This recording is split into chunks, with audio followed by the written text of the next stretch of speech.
On who's going to call your offense moving forward? Yes. So, the thought process is, obviously we can't wholesale change in the middle of a season. Guys know the vocabulary, and there are a lot of things that we do conceptually that, give us a chance. Didn't want to wholesale change. There are things that I feel like we could add to help, and concepts that we already have that need to be called a little more. Didn't want to disrupt the flow of like the position coaches having coaching in their position and adding more to their plate. And so through evaluation and a lot of conversations with everyone involved in the building, felt like the guy that gives us the best chance to operate efficiently and that has poise and maturity and a good outlook on what we're trying to look like as a team on game days is Jason Simmons. So collectively we'll put together the game plan. I'll help a little more in that room just to add another set of eyes and some insight. Different guys are responsible for different areas of the game plan, but on game day, Jason Simmons will call the plays. Where will Jason be during games? And if it's in the box, who will be his eyes on the field? If he's downstairs, who will be his eyes in the sky? I think operationally will be the same. Like he's been in the box up to this point, so I think he'll be comfortable up there. And then we'll operate like we have been in terms of communication and signaling or huddling. Why make the change now? Obviously it was not easy. I got a lot of respect for Graham, and I appreciate what he has poured into this program up to this point. Love him and his family dearly. It was obviously not an easy conversation. But this is a business. It has nothing to do with anything personal. I wish him and his family nothing but the best. And I think Graham's a great coach. It just for whatever reason it just wasn't working here. And the decision to do it now is for a couple of reasons. One, I believe that we have a better team than we have been showing the last 3 weeks. And so there's a lot of football still to be played. We've played a quarter of the games. And I feel like if I didn't do anything right now, it would be kind of like waving a white flag on the season. And nobody in that building is ready to do that. And so if a change was going to be made in December, I just didn't feel like it'd be fair to draw that out for everyone involved. And so after careful consideration and a lot of thought process and a lot of evaluation, I felt like it was best for the program, best for our team to give us a chance to go be who I believe we have the potential to be. Was to make a very tough decision right now.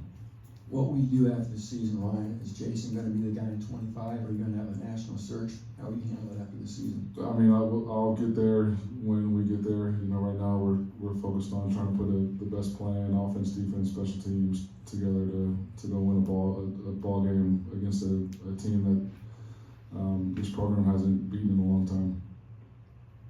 Ryan, can you go into more specifics about just what you felt like this offense wasn't doing that it should have been doing? Like when you imagine what this offense would look like 4 games in, what isn't it doing that it's supposed to be doing besides just the larger scoring points? Yeah, I mean, obviously, you want to be able to sustain drives and put points on the board. I think Hudson Card is a talented quarterback, and he hasn't looked like himself. Just we're not as explosive as I think we can be. I think we're doing a good job running the football, but it's been hard to find easy throws and getting people in advantageous situations depending on coverage and the shell defensively that's being presented pre-snap. And we haven't played complementary football, and so that's why I made the decision that I made. Who's overseeing the quarterback room now? We have Stan Keene is the quarterback analyst, and I'll be more involved just to oversee what's being taught, what's being how we're practicing, so I can make sure that the communication is being spoken the same throughout the offense. Obviously, as the offensive coordinator and quarterbacks coach, Graham would have had a relationship with someone like Marcos and also the quarterbacks you're bringing in. What sort of conversations have you had with those people so far to reassure them of where things are going to be in the future? Yeah, I've started with the quarterbacks already in the room. They trust what I've done up to this point. I've been very open and honest and transparent with all those guys, and they again, like it's human nature to feel bad for like Graham. Like everybody loved Graham in the building, still do, and so. But they also are excited about the direction moving forward and are excited to go out and compete. The remaining 3 quarters of the season. You mentioned before that maybe you'll be more involved now. How much have you been involved, excuse me, week to week with giving some oversight to the offense, and how's that going to change? Yeah, I mean, I've made suggestions and interjected where I saw fit. So now though, like obviously I'll be more involved, more in there during the game plan process. I don't want to get in the way, and I don't want to speak on things that I don't know. But I do feel like having eyes from a defensive perspective can sort of give insight or generate discussion on how best to attack certain coverages, how best to attack certain leverages, how to get guys' eyes in the wrong spot, things like that give defenses problems. Obviously, Jason doesn't come from extensive background of calling or coming up with a game plan at the college level.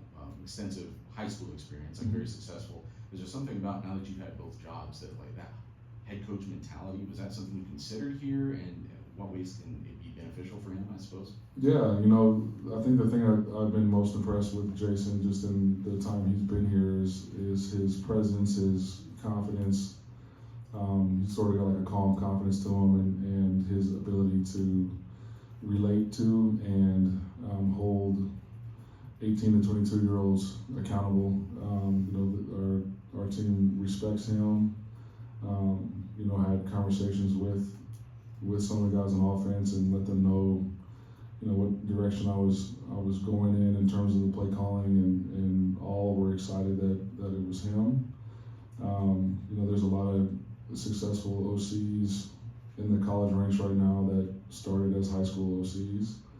I think the fact that he has not only led a side of the ball but led an entire team, it was definitely attractive to me in terms of what our team needs right now. I got a lot of confidence in him, I got a lot of trust in him, and I think he's going to do a great job. When you use the term complementary football, what's your definition of that, and how does that apply to what you want offensively? The definition of so offense and defense, working together to try to win a ball game. And so, if it's a long drive that the defense has been on the field for, it's probably not the wisest thing to go fast the next drive, right? It's, taking advantage of momentum swings and being, strategically aggressive on offense and strategically aggressive on defense, depending on what's going on either side of the ball throughout the course of the game. And knowing that, what the plan is going into the game. And so, I thought we did a slightly better job of that last week.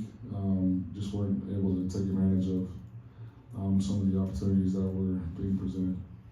Is it kind of your view you can pass the ball and possess the ball at the same time? Those Absolutely. two things don't have to be mutually exclusive. Yeah, absolutely. I just think it's hard to do so when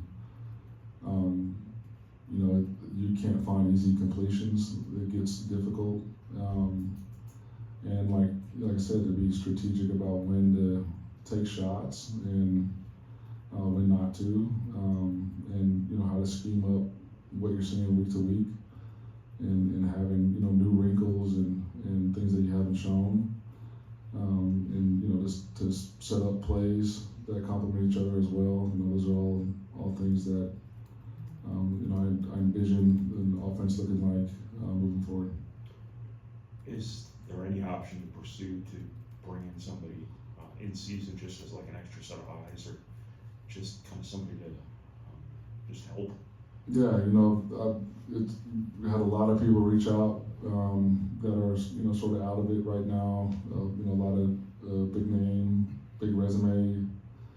I think it's hard to bring in somebody new in the middle of a season that doesn't know the roster, that doesn't know the vocab or the system. Again, you can't wholesale change in the middle of the year. And so I vetted a couple people, and if I feel like we need to bring somebody in, then that's the decision I'll make. But if I feel like it's best for the program and best for our success to rely on who's in the building, then that's what I'll do as well. I'll make the decision I feel like is best and gives us the best chance to win. Brian, back in before spring ball, when you made the decision to bring Jason over here from Miami, what did you like about him then that you felt fit this group? Just the things like I've talked about earlier. One, I liked the fact that he had been a head coach, albeit the high school ranks, had been an offensive coordinator, albeit the high school ranks. The success he had, his familiarity with this area, and his passion for the game of football, and just the way he carries himself and his ability to reach people. We talked about this last year, but it's been a long, long time since Purdue beat Wisconsin. I'm sure you know about the fumble game when game day was here 20 years ago. How much can this maybe be a benefit when you switch things up and you get some maybe new mojo, at least on the offensive side of the ball in the middle of the year? Yeah, we'll see on Saturday, right? I am hopeful, and I expect there to be some just excitement, just because it's something new. I definitely think we need a kickstart on that side of the ball, and really just inject some energy into the program overall. It's been fun today just to do something different and to hear people's ideas. There's been a lot of guys up to grab game plans and to study the attitude and the mood of the locker room is what I want it to be right now, and we're excited to get to practice tomorrow. You said on Saturday you thought KJ would be fine. Is that the case? Yeah. And then Antonio Stevens, any update on him? I'll get that injury report here in a couple hours. I saw him earlier today. He said he's feeling a little bit better. I don't know what that means for Saturday. But obviously I'm hopeful and would love to have him back. How much of a focus has it been for you to kind of calm the waters here, even as you try to win football games, and kind of what's the conflict there at this point in your season? Calm the waters in terms of just with your team and coaches of this change and kind of moving forward. Yeah, like I've always been pretty transparent, pretty open, pretty honest with the staff, with the players, and just everybody that's in our building. And because of that, I feel like I've gained the trust of the people in the building, and it was like when I made that decision, it was all right. Like this was what Coach wanted to do, and so now it's like, what do we do moving forward, and what does that look like, and let's go attack the adversity in the moment. And it's been positive, and so like I said, I'm looking forward to this work week and looking forward to playing a good Wisconsin football team. And then just with the offensive struggles, defense has been on the field a lot. Do you feel like they've been playing tired, and how much do you think that's impacted what they've been able to do? It's hard to. I don't want to make excuses. You know what I mean? I felt like 2 weeks ago we played decent defense for 3 quarters and made some bonehead mistakes at the end of it. And last week again, I thought for about 3.5 quarters they were pretty dialed in, and just let a couple plays sort of get outside of us, and had some stupid penalties that extended a drive there that ended up in a touchdown. But I have seen improvement from that side. I've seen guys playing the game the way you need to play on that side of the ball, which is toughness and physicality and speed. And so, we'll hopefully that continues, that improvement continues. Coach, the whole roster, the whole program really seemed very bought in early. What are you doing now over the past few weeks, and I guess now looking forward to 5 undefeated teams, 4 ranked teams? What are you doing to maintain morale in the locker room? Just being ourselves every day and resting our laurels on the work that in the preparation that's needed to compete and win ball games. Morale is not low. It's guys aren't there's no like woe is me or finger pointing. I think the team knows what it's capable of, and they see the potential, and have seen improvement, and I think they're excited to get to work this week. I don't know how much time you had yesterday to go through Wisconsin, but they obviously against USC they were up and they had a chance to really win that game. A couple of bounces the right way, and they were in that game at the end. What are you seeing about them? They're a team also that needs to prove itself under a second-year coach. What are you seeing from the Badgers right now? Yeah, you see from the Badgers what you typically see. They're big and physical up front. They can run the ball well. They're pretty balanced. Probably more so this year than they were a year ago. They got talented players on both sides of the ball. Defensively, they do a good job of disguising coverages and giving you different presentations up front. And they're strategic about when they bring pressure and trying to take away what you're good at offensively. Well coached, talented football team. Ryan, when did you exactly decide to make this change? Was it Saturday night? Was it Sunday? When did you decide, hey, we got to do this?